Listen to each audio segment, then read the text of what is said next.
तो कैसे हैं आप सभी लोग। तो आज हम शुरू करने जा रहे हैं अपना नया टॉपिक जिसका नाम है common naming of organic compounds. आज से पहले आपने अभी तक सिर्फ कॉमन नेमिंग को क्या किया होगा, सिर्फ क्रैमिंग किया होगा, रट्टा मारा होगा। आज मैं आपको ये सिखाऊंगा कॉमन नेमिंग किसी भी ऑर्गेनिक कंपाउंड का करते कैसे हैं, बनाते कैसे हैं। आपने अभी तक सीखा होगा कि IUPAC नेमिंग तो आपको सबको आता होगा। तो आज हम सीखेंगे यहाँ पर next one is organic compounds के कॉमन नेमिंग। तो देखिए शुरू करते हैं ये अपना लेक्चर और यहाँ पर समझते हैं किस तरीके से हम कॉमन नेमिंग बना सकते हैं किसी भी ऑर्गेनिक कंपाउंड्स के लिए। तो पहले हम ये समझते हैं ऑर्गेनिक कंपाउंड्स का कॉमन नेमिंग आखिर आया क्यों। तो पहले के टाइम में जब शुरू में कंपाउंड डिस्कवर हुए थे तो उस टाइम में क्या होता था, वहाँ पर कंपाउंड का नेमिंग दिया जाता था।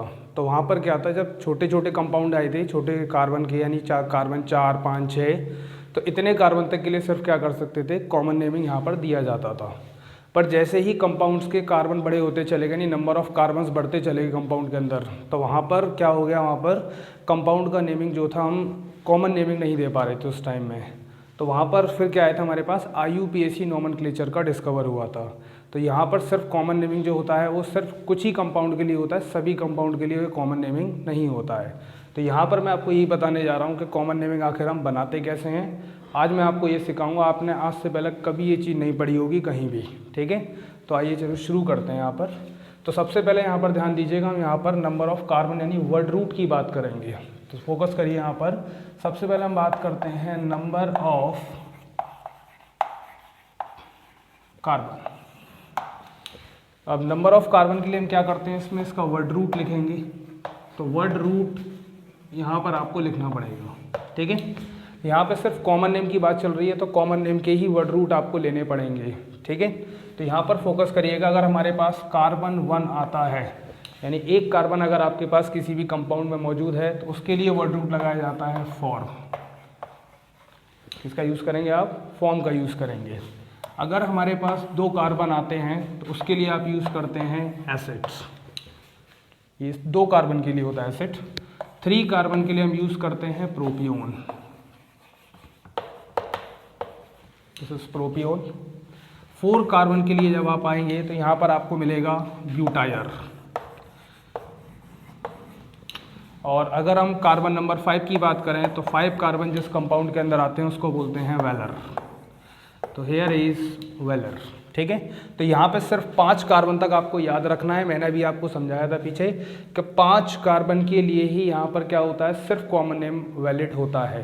5 से जैसे ही कार्बन बड़े होते चलते हैं, 6, 7, 8, 9 अप टू सो ऑन, तो वहाँ पर आपको क्या करना पड़ेगा, वहाँ पर आपको IUPAC नेमिंग का यूज़ करना पड़ेगा। एंड देन तभी आप इसका क्या कर सकते हो, कॉमन नेम सिर्फ 5 कार्बन तक वैलिड होता है। अब इसमें कुछ 2-4 कंपाउंड और देख लीजिए, इसमें कुछ खास तौर से।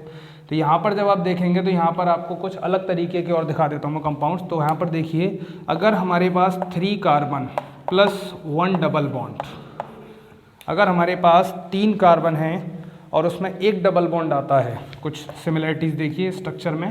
तो यहाँ पर कार्बन डबल बॉन्ड कार्बन, इस स्ट्रक्चर को हम बोलते हैं एक्राइल। क्या बोलेंगे इसको, एक्राइल के नाम से जाना जाएगा, ठीक है। तो एक्राइल किसको कहा जाता है, सिर्फ 3 कार्बन आपके पास हैं और जिसमें 1 डबल बॉन्ड आता है उसको हम क्या बोलेंगे, एक्राइल के नाम से जानते हैं। सिमिलर वन एक और देख लीजिए, लास्ट वन। अगर हमारे पास 4 कार्बन आते हैं उसमें 1 डबल बॉन्ड आता है, और डबल बॉन्ड याद रखना यहाँ पर बीच में ही आएगा 4 कार्बन के, ये मिडिल में होना चाहिए डबल बॉन्ड। तो ये बनता है हमारे पास carbon single bond, double bond, carbon and then single bond. इसको कहा जाता है क्रोटोन। इसको क्या कहा जाएगा, इसको क्रोटोन के नाम से जाना जाता है। तो कुछ आपको इतने वर्ड रूट याद रखने हैं, वर्ड रूट जो कार्बन का नंबरिंग होता है, जो नेमिंग होता है। और सिमिलर वे में आपको 2 और याद रखने हैं। 3 कार्बन के साथ अगर 1 डबल बॉन्ड है तो इसको एक्राइल कहा जाता है, और 4 के साथ अगर 1 डबल बॉन्ड आता है तो इसको क्रोटोन के नाम से जानते हैं। तो चलिए बच्चों फिर आगे चलते हैं इसमें। अब देखते हैं अपना नेक्स्ट आगे क्या करना है आपको इसमें। सबसे पहले हमने अभी वर्ड रूट के लिए बारे में जाना कि वर्ड रूट हमें किस तरीके से नेमिंग करना था। अब हम इसमें जानेंगे फंक्शनल ग्रुप को हम किस तरीके से नेमिंग करते हैं इसके अंदर, क्योंकि IUPAC में फंक्शनल ग्रुप आपने अलग तरीके से डील किए होंगे। यहाँ पर आप जो कॉमन नेमिंग है उसके लिए आपको क्या करना होगा, थोड़ा जो फंक्शन ग्रुप होते हैं उनको आपको अलग से डील करना पड़ेगा। तो ध्यान दीजिएगा, यहाँ पर सबसे पहले मैं बात करता हूँ यहाँ पर फंक्शनल ग्रुप की। फंक्शनल ग्रुप शॉर्ट में लिखा हुआ है ग्रुप। उसके बाद ध्यान दीजिएगा, फंक्शन ग्रुप के बाद यहाँ पर हम क्या लिखेंगे, इसका सफिक्स लिखेंगे। सफिक्स हमेशा याद रखिएगा वर्ड रूट के बाद में आता है, ठीक है। तो यहाँ पर हमारे पास क्या है, this one is function group and here is suffix. अब फोकस करिएगा यहाँ पर किस तरीके से आप फंक्शन ग्रुप कौन कौन से ले सकते हैं। तो पहला हमारे पास जो फंक्शन ग्रुप आता है, first one is known as the CHO group. कौन सा ग्रुप है हमारे पास, CHO ग्रुप। CHO ग्रुप के लिए हम यूज़ करते हैं यहाँ पर एल्डिहाइड। CHO ग्रुप के लिए आपको क्या करना है, यहाँ पर एल्डिहाइड का यूज़ करना होगा। सेकेंड वन आपका फंक्शन ग्रुप आता है COOH यानी COOH, जिसके लिए हम यहाँ पर यूज़ करते हैं इक एसिड। क्या यूज़ करेंगे आप इसमें इक एसिड का यूज़ करेंगे, याद रखिएगा इस चीज़ को, इक एसिड। थर्ड नंबर पर हमारे पास आता है CONH2। CONH2 आपका होता है अमाइड ग्रुप, इसके लिए आप अमाइड यूज़ करेंगे। यहाँ पर आप क्या करेंगे, अमाइड का यूज़।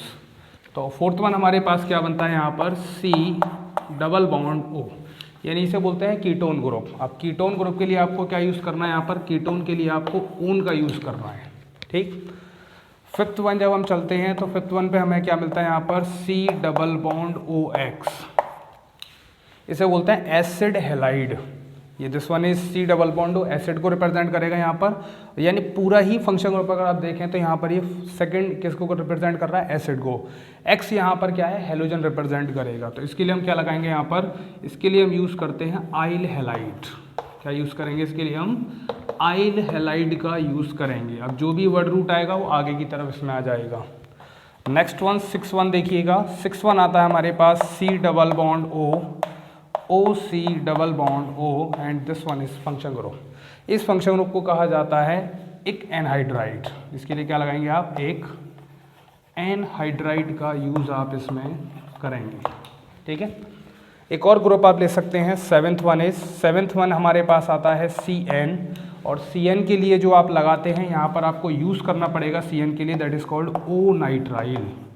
क्या यूज़ कर सकते हैं आप, O नाइट्राइल का यूज़ कर सकते हैं, ठीक है। तो इतने कुछ आपके फंक्शन ग्रुप होते हैं जिनको आपको क्या रखना है, इस तरीके से आपको याद रखना है, जो कि आपको यूज़ करने हैं किसके अंदर, कॉमन नेमिंग के अंदर। अब हम इसमें नेमिंग समझेंगे किस तरीके से आप कॉमन नेम बना सकते हैं। अब मैं यहाँ पर बस इतना ही आपको याद रखना है, सिर्फ आपको वर्ड रूट पे फोकस करना था, और सिमिलर वन आपको कुछ फंक्शन ग्रुप पे भी यहाँ पर फोकस करना है। अब आपको सिंपली मैं आपको नेमिंग करना सिखाता हूँ, किस तरीके से नेम आप बना सकते हो इन चीज़ों का। अब एक एक करके हम क्या करते हैं, यहाँ पर नेमिंग का शुरुआत करते हैं। तो यहाँ पर देखिए पहला नेमिंग मैं आपको बनाना सिखाता हूँ किस तरीके से बनाते हैं। अगर हम फर्स्ट कंपाउंड की बात करें तो फर्स्ट वन इज HCHO। अब ध्यान से देखिएगा HCHO में हमारे पास क्या चीज़ दिया हुआ और कैसे आपको नेमिंग करना होगा। सबसे पहले इसमें आपको क्या करना है, कार्बन की काउंटिंग करनी है। How much carbon is in their, तो यहाँ पर आप देखोगे तो एक सिंगल कार्बन आपको दिया हुआ है, और अभी मैंने आपको बताया था एक कार्बन के लिए आपको यूज़ करना है फॉर्म। आप सिंगल कार्बन के लिए यूज़ क्या करते हैं, फॉर्म का यूज़ करते हैं। क्लियर है बात यहाँ तक। उसके बाद देखेंगे आप फॉर्म आपने लगाया, फॉर्म के बाद अब आप देखोगे फंक्शनल ग्रुप आपका कौन सा है। तो फंक्शनल ग्रुप चेक करिए, देयर इज CHO ग्रुप। कौन सा ग्रुप आता है, CHO ग्रुप। तो CHO ग्रुप के लिए हम क्या यूज़ करते हैं, एल्डिहाइड। अभी मैंने आपको पीछे लिखवाया था। तो यहाँ पर देखिए हमारे पास क्या था, हमारे पास ये बन जाएगा फॉर्मेल्डिहाइड। क्या बन गया, फॉर्मेल्डिहाइड। यही नाम आपने पढ़ा होगा, ये आपने बचपन में रट्टा मारा होगा कि फॉर्मेल्डिहाइड इसको बोलते हैं CHO, पर आज आपने सीख लिया कि इसका नेमिंग इस तरीके से किया जाता है। आइए सेकंड वन पर चलते हैं। सेकंड वन आता है CH3CHO। अब CH3CHO भी सिमिलर देखिए, कितने कार्बन हैं इसमें, 1 और 2। जब 2 कार्बन है तो 2 कार्बन के लिए यूज़ करना है आपको एसिड। इसका यूज़ करेंगे आप एसिड। कौन सा फंक्शन ग्रुप है, CHO, there is aldehyde group, तो इसका नाम हो जाएगा एसिटल्डिहाइड। क्या बोलेंगे इसको, एसिटल्डिहाइड। थर्ड वन जब आप देखेंगे यहाँ पर, तो थर्ड वन आपको मिलेगा CH3CH2CHO। इसमें अगेन देखिए 3 कार्बन हैं, 3 कार्बन के लिए आपको यूज़ करना है प्रोपियोन। क्या यूज़ करेंगे आप, प्रोपियोन। और पीछे आपको क्या लगाना है इसमें, सिमिलर वन एल्डिहाइड का यूज़ करना है। फोर्थ वन जब आप आएंगे इसमें, तो फोर्थ वन देखिए CH3CH2CH2 एंड देन CHO। तो फोकस करिए यहाँ पर, अगर हमारे पास कितने हैं, 4 कार्बन। 4 कार्बन के लिए आपको क्या लगाते हैं, ब्यूटायर का यूज़ करते हैं। तो इसका नाम होगा ब्यूटायर एल्डिहाइड। क्या यूज़ कर सकते हैं आप इसमें, ब्यूटायरएल्डिहाइड, मोस्ट इंपॉर्टेंट। देखिए तो फिफ्थ वन हम देखते हैं, जो हमने अभी क्रोटोन ये यूज़ किया था, क्रोटोन और एक्राइल, उनको कैसे किस तरीके से बनाते हैं। तो सबसे पहले आपको यूज़ करना है CH2 डबल बॉन्ड CH और सिमिलर हेयर इज CHO। ठीक, अब यहाँ पर फोकस करिएगा, आपको दिखाई क्या दे रहा है यहाँ पर, देखो 3 कार्बन आपको दिख रहे हैं और बीच में एक डबल बॉन्ड मैंने आपको बोला था। तो इसके लिए हम क्या बोलते हैं, इसके लिए हम एक्राइल का यूज़ करते हैं। किसका यूज़ करते हैं, एक्राइल। तो एक्राइल के लिए हम यहाँ पर क्या लगाएंगे, 3 कार्बन के लिए एक्राइल और पीछे आपको क्या लगाना है, एल्डिहाइड। तो इसका नाम होगा एक्राइल एल्डिहाइड। सिमिलर वन अगर आप अगला कंपाउंड देखते हैं, 4 कार्बन के लिए एक double bond, similar here is CH3 CH double bond CH and CHO। तो इसके लिए जब आप बनाकर देखो तो आपको क्या बन जाएगा, इसमें यहाँ पर बनेगा आपका croton aldehyde. Croton is for 4 carbons and 1 double bond and CHO is for used aldehyde. तो here is the name becomes croton aldehyde. Clear network सभी को। अब यहाँ पर देखते हैं हम, ये तो हमारे पास CHO ग्रुप के लिए था। अब सिमिलरली हमको किसके लिए देखना है, यहाँ पर एसिटिक एसिड के लिए। मैं आपको कुछ ग्रुप के और दिखाता हूँ जिससे आपको अच्छी तरीके से प्रैक्टिस हो जाएगी किस तरीके से हमें नेमिंग बनाना होता है। तो अब चलते हैं अपने नेक्स्ट पार्ट पर। तो नेक्स्ट पार्ट में देखिएगा किस तरीके से आपको कंफर्म करना है इसके अंदर, और ग्रुप्स के लिए आप कैसे नेमिंग कर सकते हैं। तो जब आप नेक्स्ट चलेंगे इसके अंदर तो आपको मिलता है HCOOH, दिस वन ग्रुप। आपने ये ग्रुप बहुत देखा हुआ है, HCOOH। पूछा भी जाता है कि इसका नेमिंग क्या होता है। हम इसका नाम IUPAC तो बता देते हैं, इसका नाम IUPAC होता है, मीथेनोइक एसिड। पर हमें इसका कॉमन नेम में वहीं हम फंस जाते हैं कि हमें कॉमन नेम किस तरीके से निकालना होगा। तो आज हम इसका कॉमन नेम ही सीख रहे हैं कि किस तरीके से बनाया जाता है। तो फोकस अगेन हियर, यहाँ पर हमारे पास एक कार्बन के लिए हम क्या यूज़ करते हैं, यहाँ पर फॉर्म का यूज़ करेंगे। किसका यूज़ करेंगे, फॉर्म का। और मैंने भी आपको बताया कि फंक्शनल ग्रुप कौन सा है, COOH। उसके लिए आपको इसमें इक लगाना है, यानी इक एसिड आप यूज़ कर सकते हैं। तो इसका नाम हो जाएगा फॉर्मिक एसिड। बोलो बात समझ में आती है यहाँ तक। तो यहाँ पर हमारे पास क्या है, HCOOH का नाम क्या होगा, फॉर्मिक एसिड। सिमिलर वन जब आप इसमें आगे देखेंगे तो ये मिलेगा आपको CH3COOH और इसका नाम देखिए। अब यहाँ पर सिमिलर 2 कार्बन्स आपको दिखाई दे रहे हैं। 2 कार्बन्स के लिए हम यूज़ करेंगे एसिड। अगेन आपको पीछे क्या लगाना है, एक एसिड का यूज़ करना है। तो यहाँ से हमारे पास क्या बन चुका है, CH3COOH का नाम बन चुका है acetic acid. This is the most common name.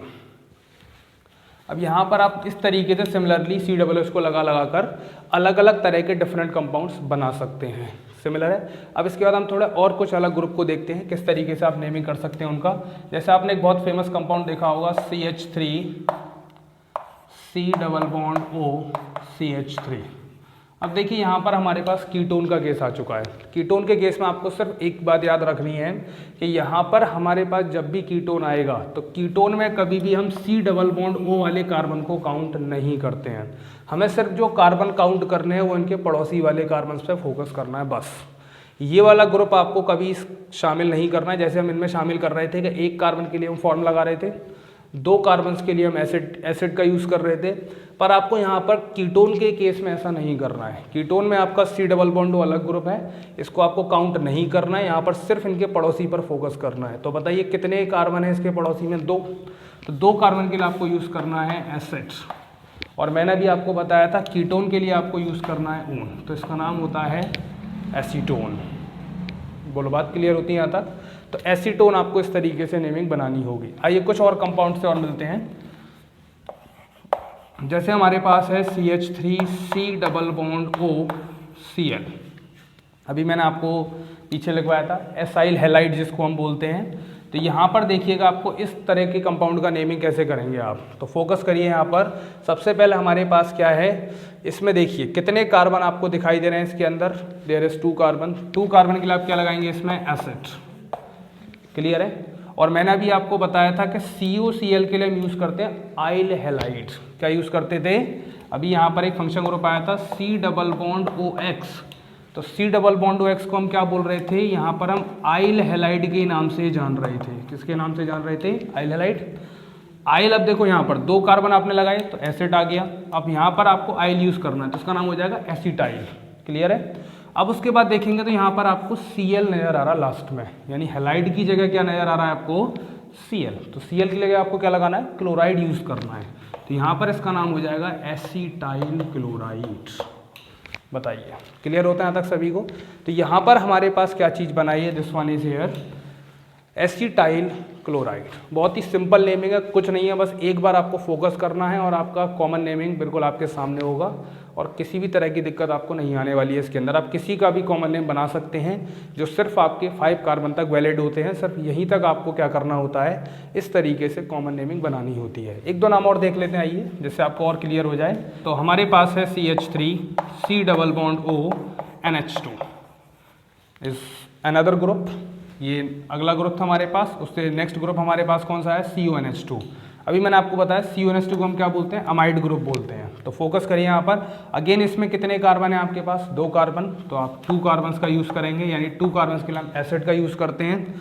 और CONH2 कौन सा ग्रुप होता है, अमाइड ग्रुप, तो इसके लिए हम क्या यूज़ करते हैं, एसिड अमाइड इसको बोला जाता है। क्या कहा जाता है इसको, एसिड अमाइड इसको कहा जाएगा। तो बहुत ही सिंपल तरीका है इनको नेमिंग करने का, कोई दिक्कत वाली बात इसमें नहीं आपको देखने को मिलेगी, नॉर्मल सी चीज़ है बहुत, आप इजीली वे में इसको क्या कर सकते हैं, डील कर सकते हैं। अब हम नेक्स्ट लेक्चर में मिलेंगे, आज के लिए इतना ही। और नेक्स्ट लेक्चर जो हम पढ़ेंगे इसमें कुछ और ऑर्गेनिक की कंपाउंड्स की हम बातें इसमें जानेंगे कि नई नई चीज़ें आप किस तरीके से इसमें डील कर सकते हैं। तो आज के लिए इतना ही, thank you so much guys.